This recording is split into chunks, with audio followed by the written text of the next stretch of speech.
श्री नारायण बोले, हे नारद, भगवान पुरुषोत्तम के आगे जो शुभ वचन अधिमास ने कहे वह लोगों के कल्याण की इच्छा से हम कहते हैं, सुनो। अधिमास बोला, हे नाथ, हे कृपानिधे, हे हरे, मेरे से जो बलवान है उन्होंने यह मलमास है ऐसा कहकर मुझ दीन को अपनी श्रेणी से निकाल दिया है। ऐसे यहाँ आए हुए मेरी आप रक्षा क्यों नहीं करते? अपने स्वामी देवता वाले मासादिकों द्वारा शुभ कर्म में वर्जित मुझ स्वामी रहित को देखते ही आपकी दयालुता कहाँ चली गई और आज ये कठोरता कैसे आ गई? हे भगवान, कंसरूप अग्नि से जलती हुई वसुदेव की स्त्री देवकी की रक्षा जैसे आपने की वैसे ही हे दीनवत्सल, कहिए मुझ शरण आए कि आज कैसे रक्षा नहीं करते? पहले द्रुपद राजा की कन्या द्रौपदी की दुशासन के दुख से जैसे आपने रक्षा की वैसे हे दीनदयाला, कहिए मुझ शरण आए कि आज कैसे रक्षा नहीं करते? यमुना में कालिया नाग के विष से गौ चराने वालों तथा पशुओं की आपने जैसे रक्षा की वैसे हे दीनवत्सल, कहिए मुझ शरण आए कि आज कैसे रक्षा नहीं करते?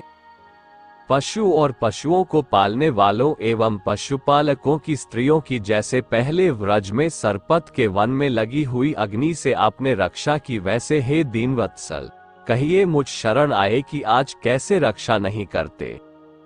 मगध देश के राजा जरासंध के बंधन से राजाओं की जैसे रक्षा की वैसे हे दीनवत्सल, कहिए मुझ शरण आए कि आप कैसे रक्षा नहीं करते?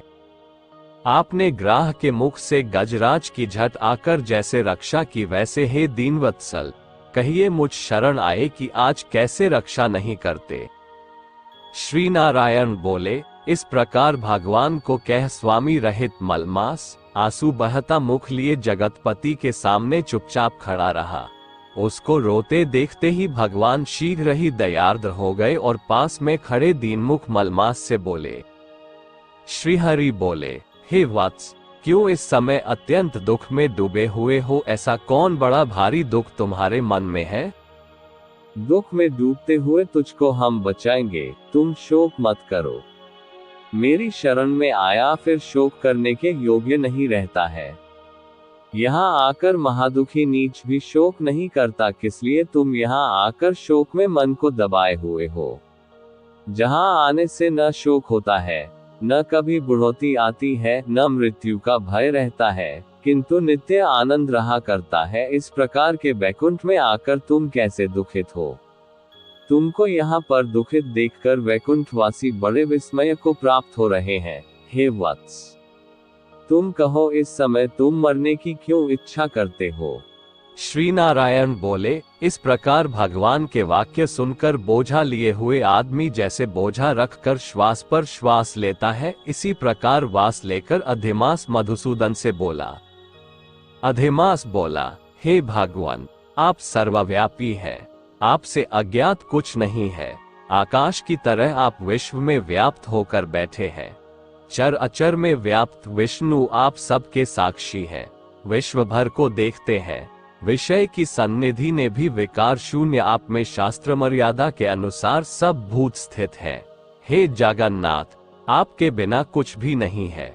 क्या आप मुझ अभागे के कष्ट को नहीं जानते हैं? तथापि हे नाथ, मैं अपनी व्यथा को कहता हूँ। जिस प्रकार मैं दुख जाल से घिरा हुआ हूँ, वैसे दुखित को मैंने न कहीं देखा है और न सुना है। क्षण, निमेष, मुहूर्त, पक्ष, मास, दिन और रात सब अपने अपने स्वामियों के अधिकारों से सर्वदा बिना भय के प्रसन्न रहते हैं।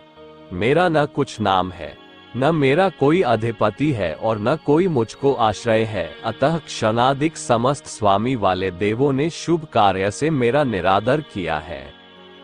यह मलमास सर्वदा त्याज्य है, अंधा है, गर्त में गिरने वाला है, ऐसा सब कहते हैं। इसी के कारण से मैं मरने की इच्छा करता हूँ, अब जीने की इच्छा नहीं है। निंद्य जीवन से तो मरना ही उत्तम है। जो सदा जला करता है वह किस तरह सो सकता है? हे महाराज, इससे अधिक मुझको और कुछ कहना नहीं है। वेदों में आपकी इस तरह प्रसिद्धि है कि पुरुषोत्तम आप परोपकार प्रिय हैं और दूसरों के दुख को सहन नहीं करते हैं। अब आप अपना धर्म समझकर जैसी इच्छा हो वैसा करें। आप प्रभु और महान हैं, आपके सामने मुझ जैसे पामर को घड़ी घड़ी कुछ कहते रहना उचित नहीं है। मैं मरूंगा, मैं अब न जीऊंगा, ऐसा पुनः पुनः कहकर वह अधिमास, हे ब्रह्मा के पुत्र, चुप हो गया और एकाएक श्री विष्णु के निकट गिर गया। तब इस प्रकार गिरते हुए मलमास को देख भगवान की सभा के लोग बड़े विस्मय को प्राप्त हुए। श्री नारायण बोले, इस प्रकार कहकर चुप हुए अधिमास के प्रति बहुत कृपा भार से अवसन हुए श्री कृष्ण मेघ के समान गंभीर वाणी से चंद्रमा की किरणों की तरह उसे शांत करते हुए बोले। सूत जी बोले, हे विप्रो, वेद रूप रिद्धि के आश्रित नारायण का पापों के समूह रूप समुद्र को शोषण करने वाला बड़वानल अग्नि से समान वचन सुनकर प्रसन्न हुए नारद मुनि पुनः आदि पुरुष के वचनों को सुनने की इच्छा से बोले।